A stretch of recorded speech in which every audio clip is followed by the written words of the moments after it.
বাবার বাড়ি মানেই শুয়ে বসে দিন কাটানো, নিজের ইচ্ছা মতো কাজ করা। তো নিজের প্রয়োজনীয় টুকটাক কিছু কাজকর্ম করলাম। Hello everyone, good morning. কেমন আছো সবাই? আশা করছি সবাই অনেক অনেক ভালো আছো, সুস্থ আছো। আমরাও কিন্তু বেশ ভালো আছি। আজ ছিল মঙ্গলবার আর এখন সকাল 9টার মতো বাজে। এখন থেকেই তোমাদেরকে সাথে নিয়ে ব্লগটা শুরু করলাম। আশা রাখছি আজকের ব্লগটাও তোমাদের ভালোই লাগবে। যদি ভালো লাগে তাহলে প্রথম থেকে শেষ পর্যন্ত দেখার অনুরোধ রইল। ঘুম থেকে উঠেছি, উঠে দেখি 8টা 40 বাজে। ঘুমটা ভেঙেছে, তখন দেখি উঠে 8টা 40 বাজে। তো ঘুম থেকে উঠলাম, ওঠার পর নিজে একটু চুল আঁচড়ালাম, তারপরে বাইরে বেরোলাম।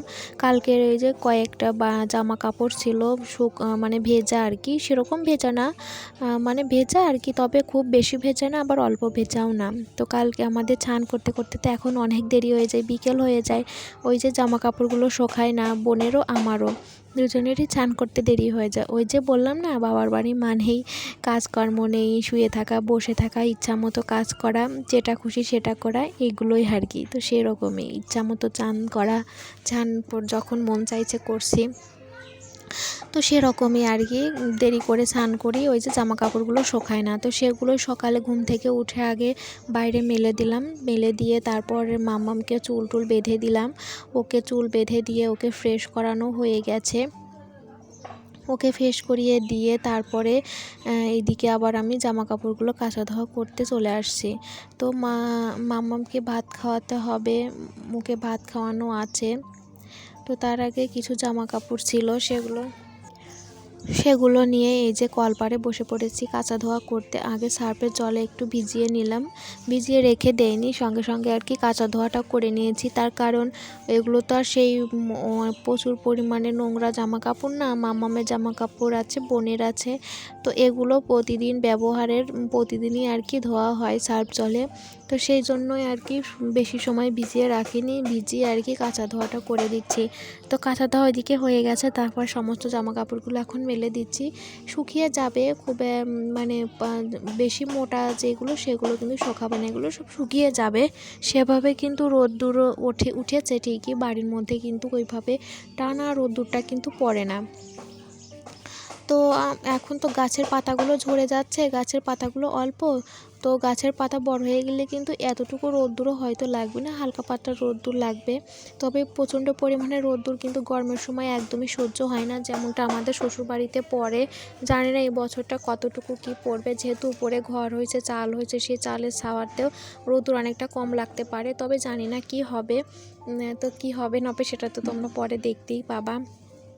তো যাই হোক, ওইদিকে বড় যে জামা কাপড়গুলো সেগুলো মেলে দিলাম, আর এইদিকে মামামেরগুলো মেলে দিচ্ছি। আগে সকালে যেগুলো মেলে দিয়েছিলাম ওগুলো সবটা শুকিয়ে গেছে, হালকা পাতলা ভেজা ছিল তো সব শুকিয়ে গেছে। তো ওগুলো উঠিয়ে নিয়ে মামামেরগুলো মেলে দিলাম, দিয়ে তারপর এখন এই যে মামামের জন্য জল রোদ্রে দেবো। স্নানের জল, কলের জল তো প্রচণ্ড পরিমাণে ঠান্ডা থাকে, আর মানে এই জন্য একটুখানি রোদ্রে দিলে হালকা পাতলা গরম হয়, গরমের সাথে ঠান্ডা জলটা মিশিয়ে মানে হালকা ঠান্ডা করে নিই, ওই জলটাতে স্নান করালে ভালো হয়।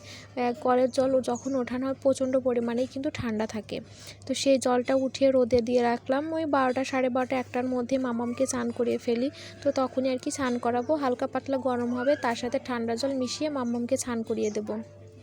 আর আমারও জানো তো প্রচণ্ড পরিমাণে ঠান্ডা লেগে গেছে, বাড়ি থেকে ঠান্ডা ছিল, ঠান্ডা ওইভাবে না, কাশিটা ছিল হালকা পাতলা। তো এখানে এসে প্রচণ্ড পরিমাণে কাশিটা বেড়ে গেছে। তোমরা হয়তো আমার গলার আওয়াজ শুনে বুঝতে পারবে কিনা জানি না, তবে প্রচণ্ড পরিমাণে কাশি হচ্ছে। তোমাদের সাথে যে ভয়েস দিচ্ছে, এই ভয়েস দিতে গিয়েও কিন্তু আমার মাঝে মাঝে কাশি আসছে, হয়তো তোমাদের এই যে ভিডিও ভয়েস দিতে কাশছি না এই জন্যই। তারপরে দেখো ওগুলো, ওই যে জামা কাপড়গুলো ধুয়ে দিলাম, মামামের জন্য জল রোদ্রে দিলাম। তারপরে কালকের কিছু জামা কাপড় ছিল, এগুলো এখন এই যে গুছিয়ে নিচ্ছি। আর ঘর দোর তো আগে গোছানো হয়ে গেছে, তো জামা কাপড়গুলো গুছিয়ে নিচ্ছি। কালকে অনেক কিছুই কাঁচা ধোয়া করেছিলাম, সমস্ত কিছু কিন্তু শুকিয়ে গেছে, সেগুলোই এখন ভাঁজ করে নিচ্ছি। আর এই জামাটা পরে মামাম সোনা কীর্তনে গেছিলো, আর বাড়িতেও আসার সময় পরিয়ে নিয়ে আসছিলাম, তো সেই জামাটাও ধুয়ে দিচ্ছিলাম। কালকে আর ধোয়া হয়নি, আগের দিন। তো সমস্ত কিছু ধুয়ে শুকানো হয়ে গেছে, এখন ভাঁজও করে নিলাম। নিয়ে এখন এই যে এগুলো জায়গা মতো গুছিয়ে রাখার পালা। এই যে কাচের এই মধ্যেতে এগুলো গুছিয়ে রাখছি। ব্যাগ থেকে সমস্ত কিছু কিন্তু বের করিনি, মামামেরটা আমারটা কারোরটাই সবটা বের করা হয়নি। যখন যেটা লাগছে ব্যাগ থেকে নিচ্ছি, নিয়ে আবার এই যে যেগুলো পরাচ্ছি ব্যাগ থেকে নিয়ে সেগুলো এই কাচের মধ্যেতে গুছিয়ে রাখছি। আর এক্সট্রা করে কিন্তু ব্যাগ থেকে কিছু বের করে এখানে গোছাচ্ছি না প্রয়োজন অনুযায়ী।